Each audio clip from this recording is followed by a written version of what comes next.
мен сыр шерту кез келгенге бұйыра бермейтін бақ. Бейнематериал сурет өнерін сүйетіндерге арналады. Біз бүгін майлы бояумен салынған ерекше туындылармен танысамыз. Ал мен сурет салып үйренейін. Өмірін қылғаламен өрнектеген суретшінің бір Алмас Нұрғожаев. Оның бейнелеу өнерін серік еткеніне 11 жылдың жүзі болған.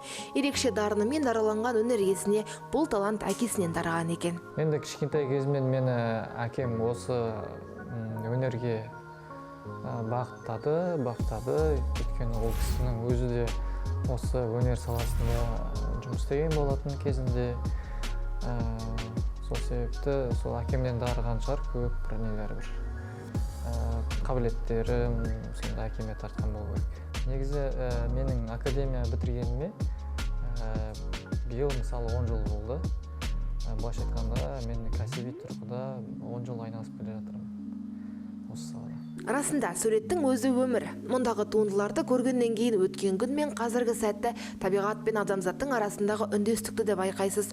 Ал өнер табынушыларына ой салар туындылар жасау тек нағыз маманның қолынан келеді. Түрлі тақырыптар қылғаламен сурет салған суретші туған жердің тарихына да бояумен бойлайды. Бұл шығармашылық туындыны мен кезінде бастап өзімше аяқтадым деп есептеген болатым. Бұл жұмыс ұлт-азаттық көтеріліске арналады. 1916 жылы жаңағындай көтеріліс болған. Сол кездегі мынау қазақтармен жаңағындай патша үкіметінің жаңағындай қарсылығы болатын, күресі болатын, келіспеушілігі болатын. Соны сипаттағым келді, көрсеткім келді.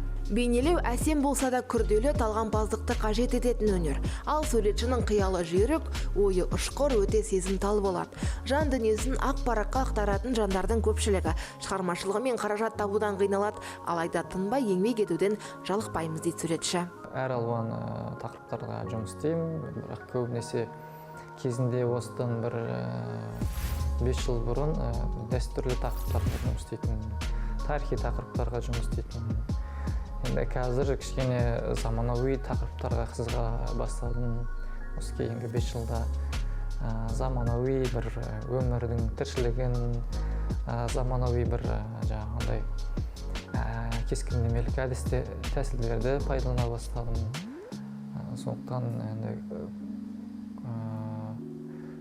істеп жатқаным да біраз болды, және істейтінім де көп деп ойлаймын әлде де. Ақ қағаз бен қаламды серік еткен суретшілердің еңбегін бағалаушылар қажет ақ. Тек саудаға салатын суреттер деп емес, өн бойыңды шымырлататын өнер деп қарасақ игі.